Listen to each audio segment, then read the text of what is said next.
Finally Adipurush film के trailer को release किया गया और ट्रेलर देखने के बाद लोगों को ट्रेलर जो वो काफी पसंद आया।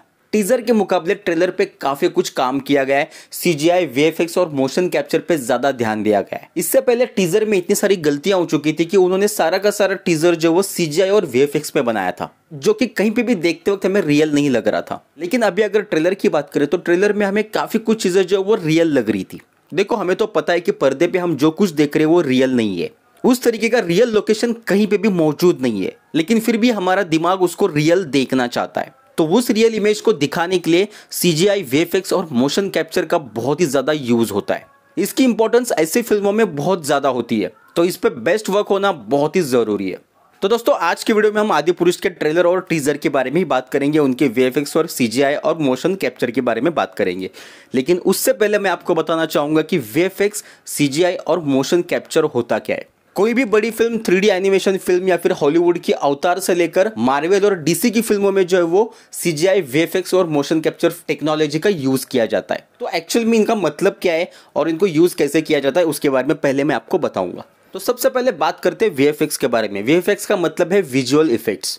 ये एक ऐसी बेसिक टेक्नोलॉजी है जिसे हर जगह यूज किया जाता है, ना कि सिर्फ फिल्मों में बल्कि टीवी सीरियलों में। और आज के टाइम में अगर आप प्री वेडिंग शूट रहेगा या फिर कितने भी ऐसे वीडियोस जो क्रिएटर्स बनाते हैं वो इन विजुअल इफेक्ट्स का यूज करते हैं। तो ये बेसिक टेक्नोलॉजी है जो हर जगह यूज होती है, जहां पे पीछे एक ग्रीन स्क्रीन लगाया जाता है और उसके पीछे एक अच्छा सा बैकग्राउंड क्रिएट किया जाता है। छोटे मोटे सीरियल्स देखिए, सुपर हीरोज की सीरियल्स है, तो उसके पीछे का जो बैकग्राउंड क्रिएट किया जाता है उसे ग्रीन स्क्रीन पे क्रिएट किया जाता है, जिसमें वीएफएक्स का बहुत ही बड़ा हाथ होता है। मतलब आप यूं समझ लीजिए कि अगर आप एक कमरे में हो तो आपको जंगल में भी दिखाया जा सकता है वीएफएक्स के जरिए। तो आप अगर एक ऐसी फिल्म बना रहे हो जिसका ताल्लुक जो वो इस दुनिया से नहीं है, रियल लोकेशन से नहीं है, आपको इमेजिनरी लोकेशन बनाना है, तो आपको वीएफएक्स टेक्नोलॉजी को यूज करना पड़ेगा। अब बात करते हैं सीजीआई टेक्निक के बारे में। सीजीआई का मतलब है कंप्यूटर ग्राफिक इमेज। दोस्तों, इस टेक्निक का यूज जो वो काफी बड़ी बड़ी फिल्मों में किया जाता है। मतलब आप यूं किए कि अभी के टाइम में जितने भी फिल्में रिलीज हो रही है जो कि फिक्शनल है, पुराने जमाने की है या फिर कुछ अलग वर्ल्ड दिखाया जाता है, तो यहाँ पे सीजीआई का बहुत ही बड़ा हाथ है।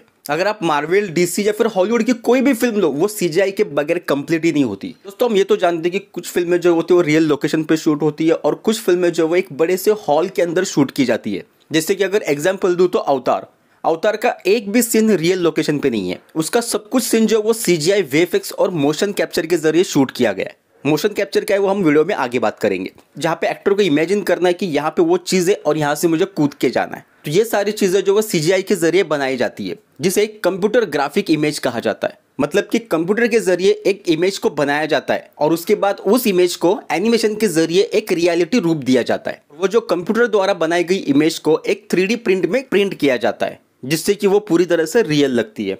और वो इमेज जब 3D डिजाइन में बन जाती है तो उसको एनिमेटर के द्वारा वीडियो और एनिमेशन के फॉर्मेट में बदला जाता है। अब सीजीआई का यूज जब वो ग्राफिक्स और एडवेंचर से भरी हुई फिल्मों में किया जाता है। जैसे कि बात करें जंगल बुक, आप लोगों ने फिल्म देखी होगी, जहाँ पे एक लड़का जो वो जंगलों के अंदर दिखाया गया है, लेकिन एक्चुअल में वो शूट जो वो एक बड़े से हॉल के अंदर किया गया है। तो वहाँ पे वो लड़का बस इमेजिन करता था कि यहाँ पे पेड़ है, मुझे कूद के जाना है, बट एक्चुअल में वहाँ पे कोई पेड़ नहीं होता, बल्कि सीजीआई के जरिए एक कंप्यूटर की ग्राफिक इमेज बनाई जाती थी, जिसे 3D प्रिंट देकर उसे रियल लोकेशन में बदल दिया जाता था।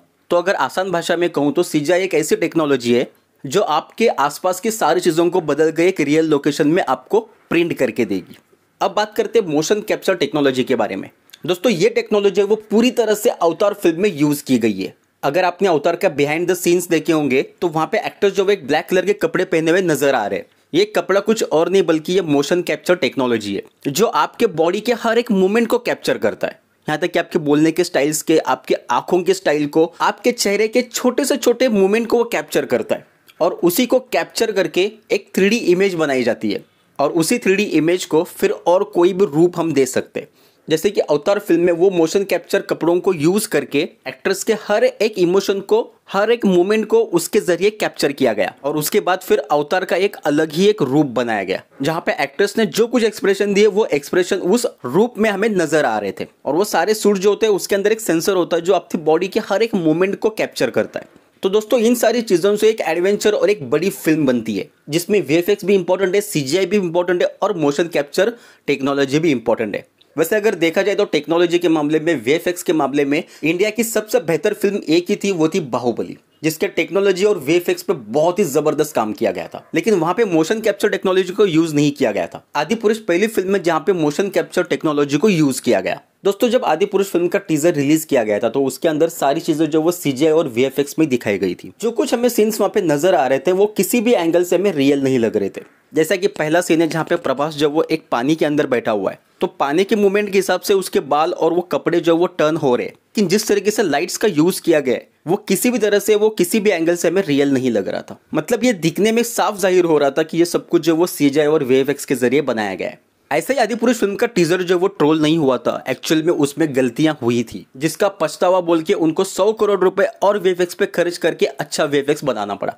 उसके नेक्स्ट आता है टीजर में दिखाए गए वानर सेना, जो कि दिखने में ऐसा लग रहा था कि सबको कॉपी पेस्ट ही किया है, यानी कि एक जैसी दिखने वाली सारी वानर सेना थी। अगर बैकग्राउंड में जूम करके देखोगे तो एक साथ 5 वानर सेना जो वो सेम टू सेम दिख रही है, जहाँ पे इसे मोशन कैप्चर टेक्नोलॉजी के द्वारा बनाया गया है। वैसे फेस की मूवमेंट जो वो वैसे तो सब कुछ कैप्चर हो चुकी है, लेकिन बात आती है सब कुछ सेम दिखने की। तो इस टीजर का सबसे बड़ा माइनस पॉइंट यही था कि इन वानर सेना को टीजर में बहुत ज्यादा दिखाया गया, जो कि दिखने में किसी भी एंगल से हमें रियल नहीं लग रही थी। उन पे दिखाया गया मोशन कैप्चर टेक्नोलॉजी भी हमें फेल होती हुई नजर आ रही थी। और इस टीजर को तो हम लोगों ने टीवी पे देखा था, मोबाइल पे देखा था, तब भी हमें इतना रियल नहीं लग रहा था। तो सोचिए कि जब हम थिएटर में देखते तो ऑब्वियसली हमें कुछ भी अच्छा नहीं लगता। उसके बाद दोस्तों एक ऐसा सीन जिसे बहुत ही ज्यादा ट्रोल किया गया, बहुत ही ज्यादा लोगों ने इस चीज का मजाक उड़ाया, वो है रावण की एंट्री। जिस ड्रैगन पे रावण की एंट्री को दिखाया गया वो ऐसा लग रहा था कि जैसे किसी बच्चे ने एनिमेट किया हो, किसी बच्चे ने बनाया हो। मैंने कहा ना, टीजर में यही सबसे बड़ी गलतियां होगी कि उन्होंने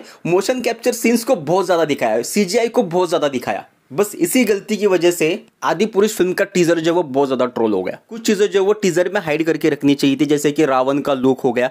जैसे अभी ट्रेलर में उन्होंने रावण के लुक को हाइड करके रखा था, जैसे कि ट्रेलर में सीजीआई द्वारा कोई भी चीज दिखाई नहीं गई, सब कुछ जो वो हमें रियल लग रहा था।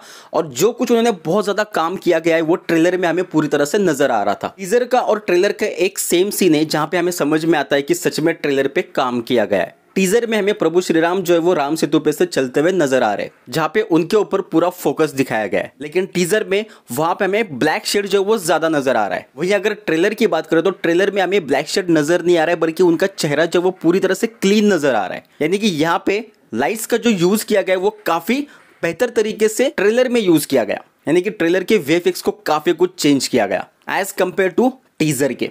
जिस तरीके से लोगों को ट्रेलर पसंद आ गया, उसके CGI, VFX, motion capture technology काफी कुछ अच्छा बना है। टीजर ने आदिपुरुष फिल्म के लिए लोगों के दिल में जो डिसअपॉइंटमेंट बनाई थी वो ट्रेलर ने जो वो पूरी तरह से इंटरेस्ट में चेंज कर दी। और ये गारंटी के साथ कह सकता हूं कि आदिपुरुष फिल्म जो वो अब तक की सबसे बड़ी ब्लॉकबस्टर फिल्म बनने वाली है। वैसे तो हमें रामायण की कहानी तो पूरी तरह से पता ही है, लेकिन फिर भी उसको ऐसे बड़े पर्दे पे देखना और एक सीजीआई, वीएफएक्स और मोशन कैप्चर टेक्नोलॉजी के साथ देखना, ये हमारे लिए बहुत ही बड़ी बात है। तो पहली बार जब वो हमारी बॉलीवुड ने कुछ अच्छा ट्राई करने की कोशिश की गई है तो हम यहाँ पे उन्हें सपोर्ट करेंगे, फिल्म को देखेंगे। तो दोस्तों आपका ट्रेलर और टीजर के वीएफएक्स के बारे में क्या कहना है, ये आप हमें कमेंट करके जरूर बताइए। दोनों में आपको और क्या गलती नजर आती है, क्या कंपैरिजन आप करना चाहोगे, ये भी आप हमें कमेंट करके जरूर बताइए। वीडियो अच्छा लगा तो प्लीज लाइक करना, क्योंकि आपका एक लाइक हमें मोटिवेट करता है। तो चलिए दोस्तों, मिलता है एक नए वीडियो के साथ, तब तक के लिए धन्यवाद। जय हिंद, जय भारत।